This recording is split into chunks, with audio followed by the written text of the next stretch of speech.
So diverticulitis is a condition where in your large intestine, it's like little pockets, like they're called polyps, form on the lining. And what happens is food will go through your large intestine and it gets stuck in these little polyps. And when it gets stuck in these little pockets, it becomes infected and inflamed, and then that causes a flare-up, that they say, a flare-up of diverticulitis. I have been a teacher for 8 years, a primary school teacher, and during my teaching career, I did suffer a lot with stress, anxiety. I was signed off work 3 times with depression. And during that time, I just never really understood why this kept happening, but it did. And then last year, it's nearly 2 years ago now, I did end up having a mental breakdown, which sounds quite scary, but I'm actually very grateful for that happened now, because it ultimately made me change my life. So from that, I was signed off work. I was suffering a lot with anxiety. I was put on antidepressants. It was really, really a tough time. And at that time as well, I started to experience really uncomfortable gut issues. I mean, I had suffered with IBS, since I started teaching, and I just thought it was just one of those things. If I eat something a bit funny, then it's going to make me feel a bit dodgy, you know. So yeah, I'd had this mental breakdown, and I started to have gut issues, like being sick after eating. I couldn't hold down food, constipation and diarrhea at the same time. It was just baffling to me.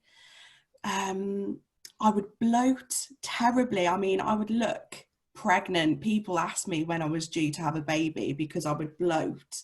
Really, I was huge. What else? I would be in incredible pain in my lower left side of my abdomen, and it sounds gross, but I had mucus in my stools as well, and I just knew something wasn't right. And it got to the point where I ended up in hospital for 5 days, because I was in so much pain. I literally couldn't do any normal day-to-day tasks. I couldn't get up and walk to the bathroom, or, you know, I was in absolute agony. I was in so much pain. And yeah, I ended up going to the doctor saying, these were all my symptoms, and they rushed me straight into hospital. So from there, I had a CT scan, which showed I had diverticulitis, and a perforated bowel, which when the doctors saw it on the CT scan, they were like, whoa, how have you not come into hospital sooner? Which made me feel pretty good about my pain levels. But ultimately, yeah, it was pretty bad. And I couldn't eat for 5 days. I was put on intravenous antibiotics and painkillers. And yeah, they wouldn't let me eat. They said I had to give my digestive system time to calm down and start to recover from all the damage that I had been causing it by stress, anxiety, depression, I'm going to admit it, I had a terrible diet. I was so busy all the time that I didn't have time to cook properly, so I would live on processed food, fast foods. You know, Anxiety and depression led me to emotional eat. So I would eat sweets and chocolate and biscuits and ice cream and all those foods that comforted me at that time.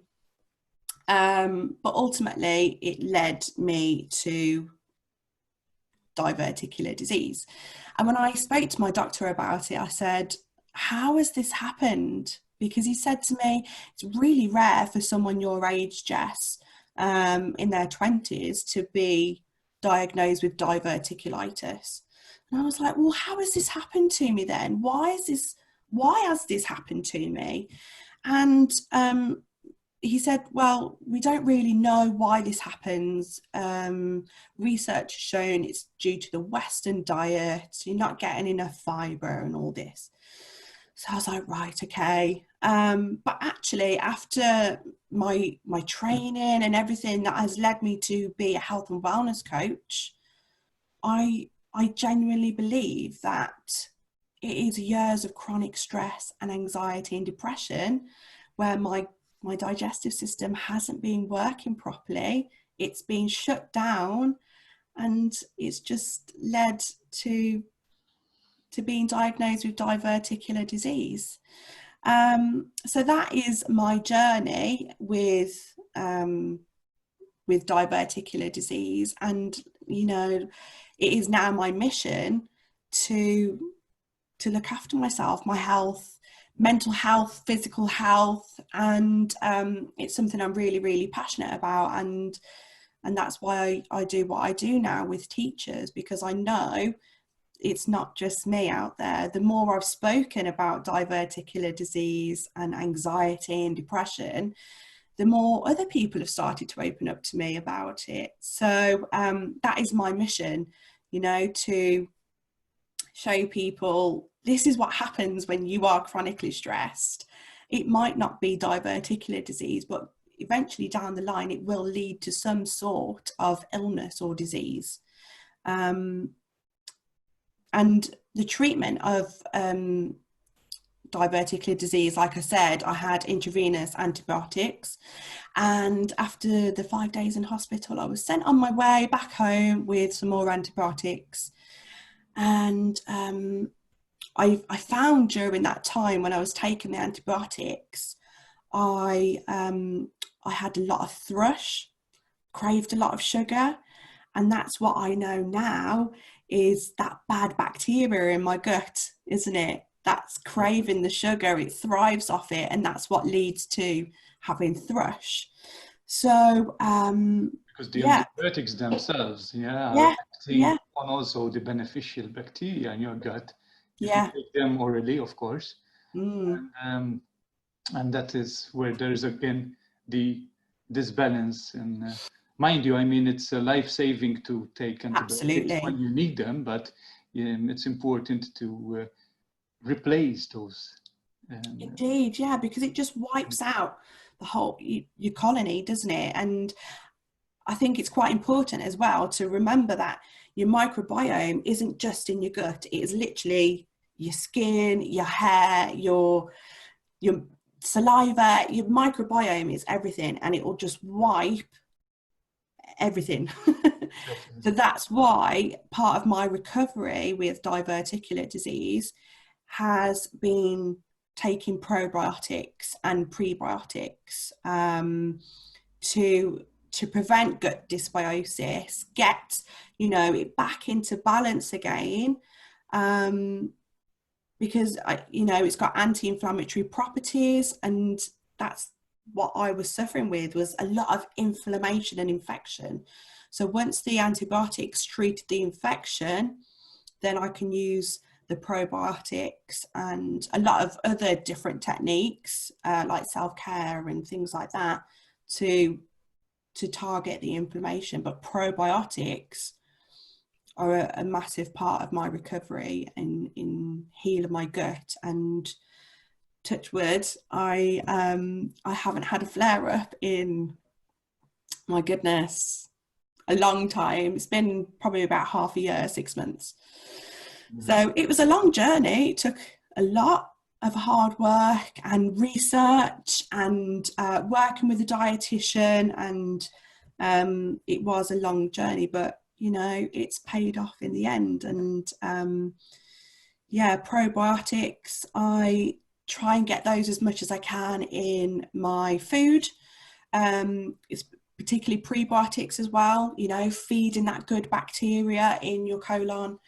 But I do take supplements as well to just give it that boost, because it craves variety, doesn't it? I think you can very easily eat your yogurts and things like that, but it's only got a few strains of probiotics in them, and actually you need a big variety for your gut to take advantage of working properly, really. I compare it like with a garden. You have to need to cultivate all this. Yes, You have yeah. different biota there, and it's very important, because the issue of medicine is important to treat the symptoms and the current disease. Mm-hmm.